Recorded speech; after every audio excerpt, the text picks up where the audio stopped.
On behalf of Bakersfield National Cemetery, from the director to the staff, you have our most sincere condolences. If you wish to come forward and say a few words, sir. Yeah. Thanks, everybody.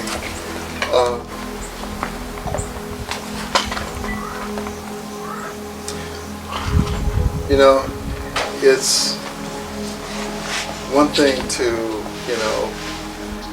know somebody, and it's another thing to admire somebody, and it's another thing again to have all of that. And we were fortunate, we were very fortunate in having that with our dad. So, he's in a better place now, and we're going to miss him, but at the same time, we know that he's in a better place, and we know that we can continue on. We can continue on with the memories and the love and the warmth and the things that he would have wanted, and the things that he admired, and things that he cared about. So with that, Paul's gone, never forgotten. He's in a better place, and we'll see him soon one day. Amen.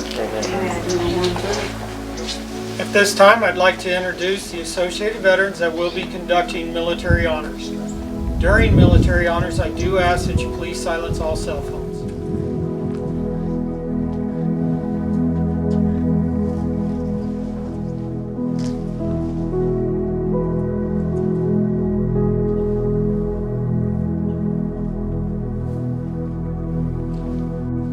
We veterans have gathered here today to pay our final tribute of honor and respect to a departed comrade. We call all veterans comrade or friend because they, like us, were willing to step forward and serve our country, ensuring for us the freedoms that we all enjoy today. But only a person who has served his country honorably is entitled to have this flag draped over their remains. This flag that for the 247-year history, there's been thousands of men and women that have answered that call. And we know that when his country had need of him, Frank was willing to set his civilian life aside to follow this flag, to serve his country. He was willing, if necessary, to make the ultimate sacrifice. And greater love has no one. In the dead be willing to lay down their life for their friends. We esteem all veterans. We don't distinguish between what branch of service they were in, what rank they held, what duties they performed. Whether they served during times of actual combat or during times of relative peace, it takes all to defend this great country of ours. We only hope that this short ceremony here today reflects the honor and the esteem that we hold for all veterans living and deceased. In just a moment, we're going to be firing 3 volleys followed by taps. Those of you who care to join in this final salute, the civilian salute is the right hand over the heart. And for those with prior military service, you are entitled to render the hand salute. But now a word of caution. These rifles are very loud and startling. If you have sensitive ears, you may want to cover them. But at this time, if you're not physically handicapped, then we'd ask that you please rise. Hey! Fire! Hey! Fire! Hey! Fire! 3, 2, 1.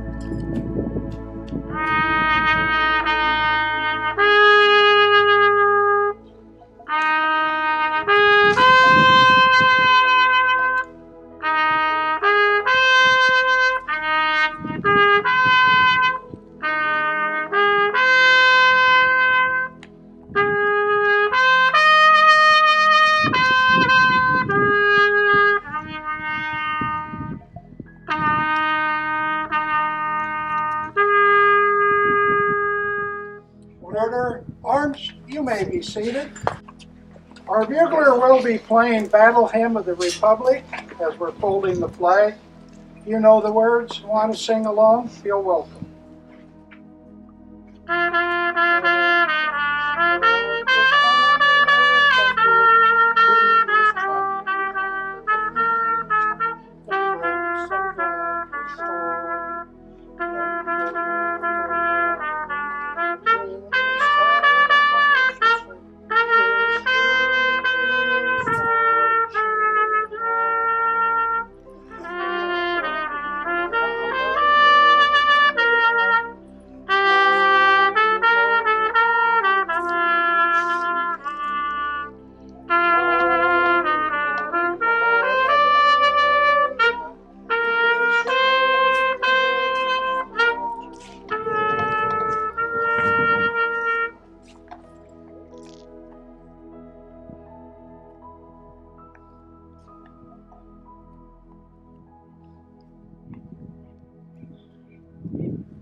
our song in honor of Frank's honorable service in the United States Air Force.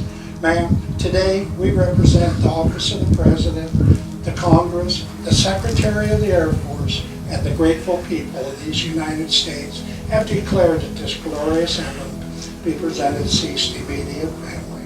We know that Frank served this flag with bravery, honor, and fidelity. May you cherish it in his memory. Here, ma'am. Thank you. You're welcome. May God bless you.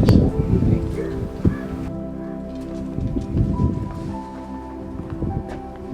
Man, on behalf of the Associated Veterans Honor Guard, we are honored and proud to present you this block that contains the 9 spent shells of the required. Man, we do this because he's our brother. Thank you. This does conclude the military rites. It's an honor, sir. It's an honor, young man. It's an honor, sir. Sir. Where you go? It was an honor. Take care of yourself.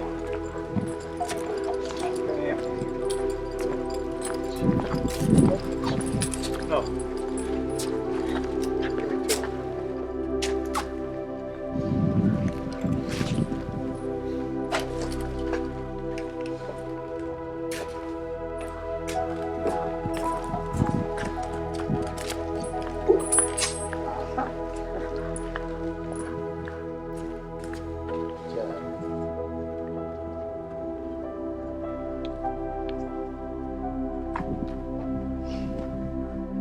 On behalf of the Department of Veteran Affairs, I would like to present you with this Presidential Memorial Certificate for your loved one. Thank you.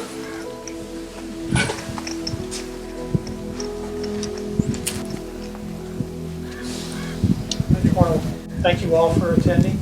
This does conclude our service for today. At this time, I'm going to call for my field team to come and get him and take and lay him to rest. Thank you.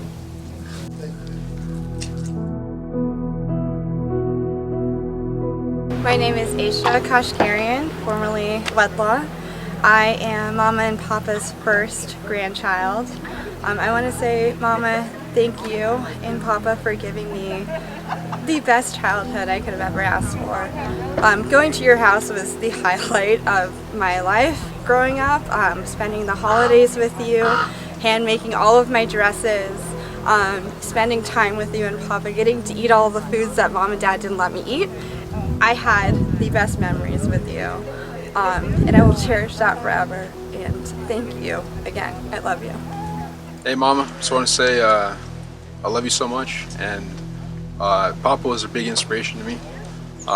Seeing him and the stories he told my dad, me learning through my dad, I see a lot of what he's done raising my dad, and my dad's raised me in the same way. And learn to respect and trust people, and really value their company when you have them. And last thing Papa said to me, I remember he was in a wheelchair at our house. He said, "You'll be all right," and that really touched me in a real personal way, because I felt, as a kid, I felt kind of distant from Papa. I didn't really talk to him as much as I did you, but my last 7 or 8 years, I really connected with him and got to know him really well. So I want to say I love you, Papa, and I love you, Mama. Hi, I'm Erica. I'm Mama and Papa's granddaughter, and I would just like to say that I love Mama and Papa with all my heart, and I have so many great memories with them from when I was really little up until now. And I remember that we used to always go to their house and spend hours upon hours there and not come home till 5, 6 in the morning. And I would be so tired the next day when I went to school, but it was so worth it because I got to spend time with my family and people that I loved, and they always felt like home for me. So I just want to say, Mama, I love you so very much and will always be with you forever. I'm Kristalina Wedlaw, Frank and Mable's granddaughter. And hey, Mama, we love you. And you are one of the strongest, smartest, most beautiful women that I know. And you showed me dedication, you showed me love, you showed me support, and I will never ever forget that. And Papa, always showed me love and kindness and compassion, and I will never forget the love and support and joy and just absolute beauty and light that he brought into the world and that you brought into the world. So thank you for everything, and we love you and we care about you so much. Have a cast iron skillet that was a wedding gift, and I lost all the china. I still have some of the pillowcases and sheets and things. Yeah, we had a time. And when he was born, Frank said, "I don't want any kids." I'm like, "Oh, okay, but you're gonna have one." Right? You're gonna have one, so you might as well get ready. And when this kid was born, the first thing he did is put him on his shoulder.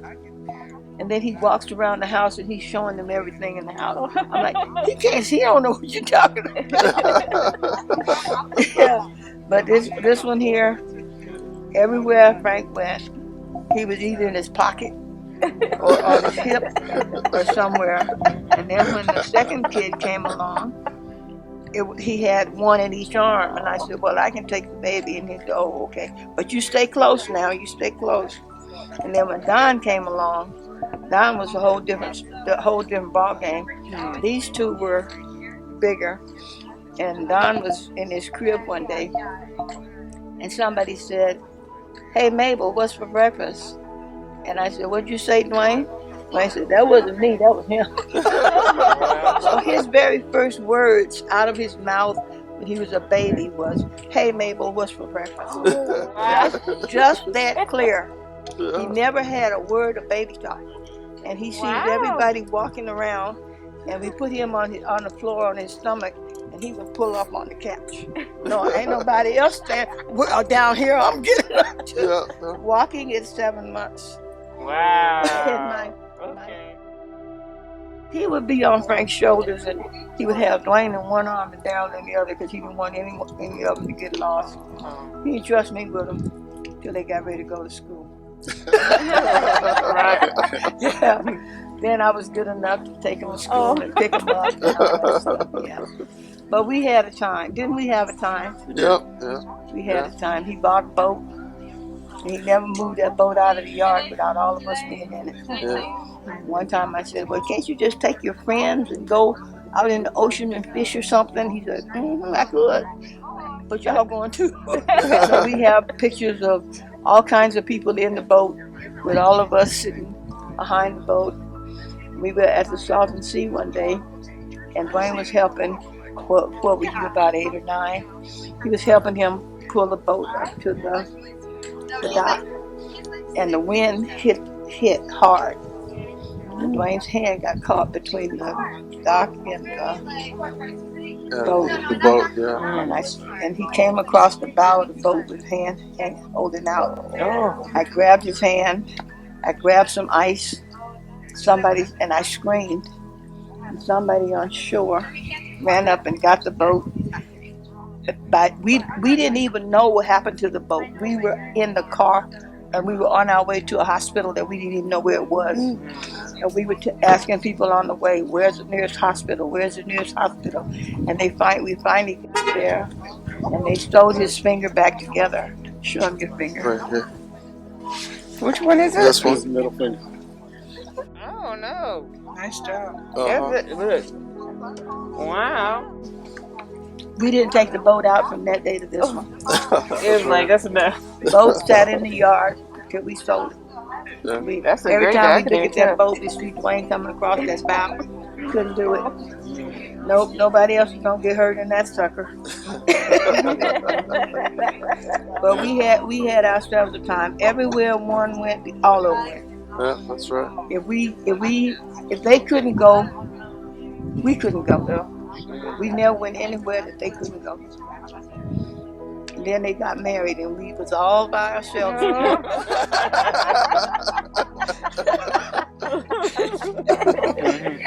We had a good time. We had 67 memories. Beautiful. Yeah. 67 whole years. I called my mom on our 50th wedding anniversary.